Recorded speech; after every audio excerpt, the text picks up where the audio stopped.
Hey, what is up, YouTube? Good morning, guys. It's Rules for Rebels here, and today we're talking about how Ikea's cheap food gets you to buy furniture and other kind of like business psychological tricks and things like that. So, first of all, I don't know if you guys can see behind me, but you'll have to excuse my mess. I still kind of in the process of moving, and everything's kind of a shit show here. But me and my girlfriend were at Ikea the other day shopping for some new curtains for the bedroom, which I had botched the installation, hence I still don't have curtains up.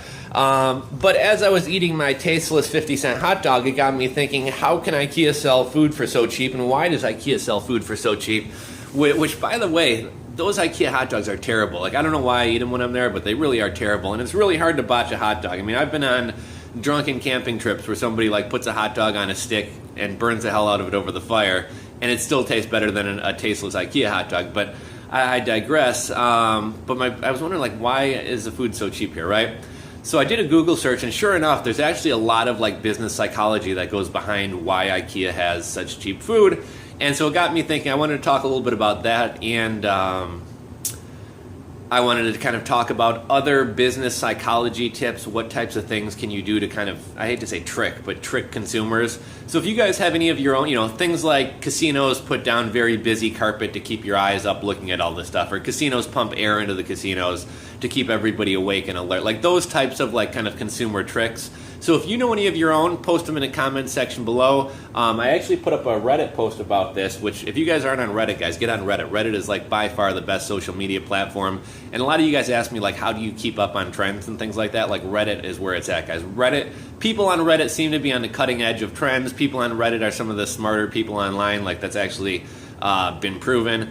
But Reddit is a great place to be on. It's also a great way to drive traffic and a great way of promotion. And I think I had my most popular Reddit post ever. I think I had like 498 uploads, like 310 comments. So I'll link to the actual Reddit post that I made, and you guys can read through. My Reddit post was last night I was shopping at Ikea with my girlfriend and had some of the 50-cent hot dogs. I read an interesting article that it's a loss leader, blah, blah, blah. And basically I reached out and said, if you guys know of any of your own little consumer tricks or consumer psychology type stuff that you use in your business, feel free to post it below. So I'll pick out some of the best ones, and we'll talk about those in a minute. But getting back to the Ikea hot dogs, obviously there's a couple reasons for this. Like, if people are out shopping with their kids, you can get your kid an ice cream cone, get them to shut up for a half hour, and do a little bit more shopping. A lot of times when people are doing DIY stuff, they're busy, they don't have time to eat, so it's grab a hot dog, keep yourself going. But the reason that they sell food and sell cheap food is actually a lot deeper than that. And here's what it is. Ikea tends to get a lot of like new homeowners, young couples, etc. shopping there, right? I mean, people of all ages shop at Ikea, but it's kind of known as being cheap, and a lot of people, when you go get your first apartment, you go to Ikea and outfit your apartment and stuff. Now, by offering 2 hot dogs and a drink for $2, or $1 ice cream cones, or $1 cinnamon rolls, $1 pizza slices, Ikea is planting in your head the idea that this is a cheap place, right? A lot of younger people have never bought a couch before. So what's a couch supposed to cost? I don't know what a couch is supposed to cost. I never bought a couch. My parents had a couch in their house. I don't know where they bought it. I don't know what they paid for it. But I do know what a hot dog costs. A hot dog at Portillo's costs like, what, $2.80, $3.50, something like that. So I know a hot dog costs more than $2, yet Ikea is giving me 2 hot dogs and a drink for $2, so I think, wow, this is really cheap, right? Same thing with their cinnamon rolls and pizza and everything else. So when I go shopping through the couches and the chairs and everything else, that idea is planted in my head. Wow, Ikea is a cheap place to shop. This couch must be cheap because their hot dogs are cheap. Now, some of you guys may scoff at this and think it's kind of stupid, but like, this is why Ikea offers a cheap food, and they're basically instilling that idea in your head that stuff at Ikea is cheap. Now, in reality, I don't find Ikea to be that cheap. For some stuff, they are. I love their little $7 end tables for like dish racks and some lamps and things like that. Ikea actually is very cheap. However, for things like couches, like, I find that like Ikea will charge you like $500 for a little kind of fairly crappy 2-person couch. Not like a huge ripoff or anything, but I feel like you could get a much nicer couch for the same money, or if you spend an extra $100, you could actually get like a much bigger, much better quality couch. So for a lot of stuff, I don't really think Ikea is that. A lot of the chairs and stuff at Ikea are like $400 or $500. I saw a really cool farm table there that was $800, but I mean, it's made out of particle board and stuff. I can go to like an Amish guy in Wisconsin and get like a 10-foot long solid wood craftsman made farm table and benches for like 400, 500 bucks. So why am I going to pay IKEA 800? So IKEA isn't cheap for everything, but they use their cheap hot dogs to instill the idea in your head that everything in the store is cheap. And that's kind of a business psychology tip. Kind of another one that I have with my own business. Me and my business partner, with every order we ship out, we give a free bonus. Now, in reality, this free bonus is normally anywhere from like 28 cents to as much as maybe $1. But you'd be shocked at like the emails and the phone calls like, oh, thank you so much for the kind gift. That's so nice of you to include a free gift for me. We love the free bonuses. And people really love the little free extra stuff we give out. So it's building a lot of customer loyalty. People are very thankful for getting something extra. People like to get stuff for free. And at the end of the day, it's only costing me 28 cents to give somebody a warm, fuzzy feeling that they got a great deal and that they got something extra. So that's just kind of another one of those kind of like business tricks, business psychological type things that kind of work towards getting loyalty from customers, getting people to buy from you, etc. So I'd love to hear some of your guys' business psychology tips. It doesn't have to be online stuff. It can be brick and mortar, retail type ideas, like the things like casinos having busy carpets. But I'm going to read off. I'm going to pause the video. We're going to go over to Reddit and read some of the interesting comments that people left.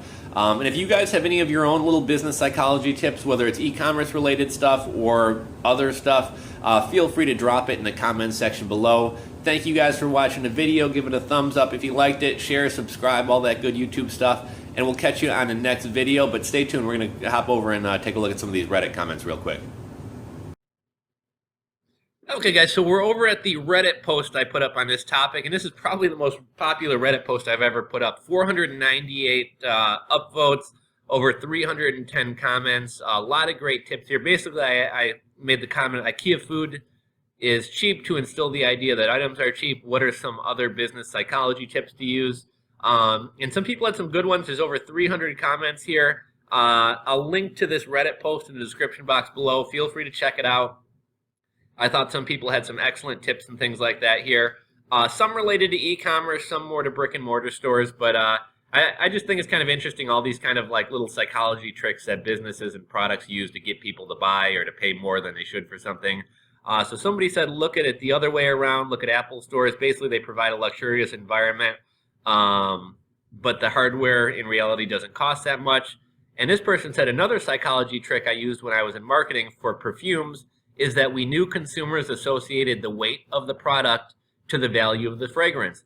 We spent a lot of time trying to add weight in a cost-effective way, adding glass weight, where the bottom or all around, what about the cap? Shall we add weight inside? So basically, people are willing to pay more for a bottle of perfume if it comes in a heavier bottle. Now, that's really kind of stupid, like either you like a perfume or you don't. Either a perfume is worth this much money or it's not, but just because it comes in a heavy bottle, people place more value on it. This is another perfect example of these like business psychology type tricks. We'll go off and read off a few more, and then I'll just let you guys kind of read this at your leisure if you want to. Here's another example about the weight thing. Someone said, I read on Reddit a few days back that Beats headphones had an unnecessary amount of metal in them. A good amount. It was so that when people picked them up, they felt like they were more valuable. So again, people associate weight with value. Maybe just better made or had better magnets, which of course isn't true. They just put more metal in it to give the perception that there was more. When stripped, there's nothing fancy or useful with the added weight. So another example of how simply adding weight to a product makes people think that it's better quality or worth more. Here's another interesting one. Someone said, on the topic of grocery stores, note that in every grocery store you ever visit, short-lived perishables like milk, cheese, fruits, veggies, deli meats are always located along the perimeter of the store. These are goods that people need to pick up the most often, and a lot of people need to run into the store just for these items. Because they are along the perimeter, customers need to walk through the aisles to get what they really came for, which means you'll probably wind up buying something in one of those aisles as well. So another great one there. Here's a couple other interesting ones. Here are two very different ones I've always thought were fun trivia. Increasing the size of shopping carts at department stores and box stores increases the average purchase total. A larger cart looks more empty, and people unconsciously don't realize they're buying too much until their cart looks around 80% full. So another great interesting one there. Basically, by using larger shopping carts, stores can get you to buy more stuff. They had a second one too. Fashion brands use loud music, dim lighting, and odd fashions closest to their entrances. This prevents older customers from feeling comfortable in their stores and buying their clothes. Young consumers are highly averse to brands worn by older consumers, and these tactics are used as brand protection. So great point there. I remember, this is kind of goes years back, but I remember back when like Abercrombie was really popular. I don't know if it still is or not. But Abercrombie obviously always had like a bunch of perfume in the air, loud music, weird stuff at the door. And Abercrombie doesn't want 40-year-old people walking around in Abercrombie clothes, because then it no longer makes those clothes cool to the 15 to 25-year-olds or whatever. So I thought that was another great one. Someone says Hollister is the same store that bombards their. Is Hollister the same store that fucking bombards their store with the smell of cinnamon? I was with a group of friends who wanted to walk into a clothing store that I could not go into because the smell was too strong and kept making my nose run. Oh, that's funny. Okay, so here's one. Let's see what this person says. I worked in Ikea. Here's a few things I was taught. They have customer hotspots. If you follow the path, each time the path turns naturally, there is a prime spot where every person following the path will be looking at. Maybe that's why everybody in front of me at Ikea stops in the middle of the aisles and I can't get where the hell I'm trying to go. That's kind of funny. They make new employees ghost follow a few customers and mark down on a map where they look and where they actually touch products. Virtually every single hotspot is looked at by the customer every single time. The items placed there, always rotating, are there for a reason. The bins with cheap items like candles and stuff are called the open wallet because it begins the process of buying. Once the customer has put in $3.99 24-pack of candles, it becomes easier to justify that $7.99 plate holder and that $16.99 rug set, or what about that new $34.95 memory foam pillow and that $69.99 electric lighting set for the Christmas season. That's actually very true, guys. Like, I wound up grabbing like a pizza cutter and a 79-cent dish rag, and all of a sudden, next thing I know, I'm grabbing garbage cans and other more expensive things. So I think this psychology really does work. Let's see. Also, they know the average spend of a regular customer, a customer with a big yellow Ikea bag and a customer with an Ikea trolley. This is why they have greeters who will shove as many bags and strollers to you as possible. You spend more when you have a trolley. That's just how shopping works. Each Ikea store has a mini bubble. In this Bible for each department, there are items that they want you to push and sell. Not that there's a lot of selling involved in the job. There are 3 main items in each department. Number 1, cheapest available item. Usually a loss leader, but they really do want you to sell this. Why? Because the customer will be happy, will tell others about how cheap it was, and ultimately bring more business. Number 2, the most popular item. Why it's popular for a reason, and they want you to sell what works. Number 3, the item with the highest profit margin. Why? Well, it makes the most money for Ikea. To be honest, as an Ikea sales consultant, we don't really bother with this one because they just make so much money anyway. See, recycling Ikea, good, everything. Okay, so that was kind of an interesting insight. Who was that? Young Minnie. A very interesting insight about like why stores are laid out the way they are and things like that. So yeah, I mean, we got like over 300 comments here. I'm not going to bore you guys reading through everything, but there's definitely some interesting insights on here. So if you have an interest in this type of stuff, like consumer psychology, business psychology, how to get customers to spend more money, how to get customers to buy more stuff, etc., feel free to drop your own thoughts, your own ideas, your own things you've experienced or learned at workplaces. Feel free to drop them in the comment section below. Thumbs up the video if you liked it. Subscribe if you're not subscribed. Share this video on Reddit, wherever else. Thank you guys for watching, and I will catch you on the next video, guys. Later.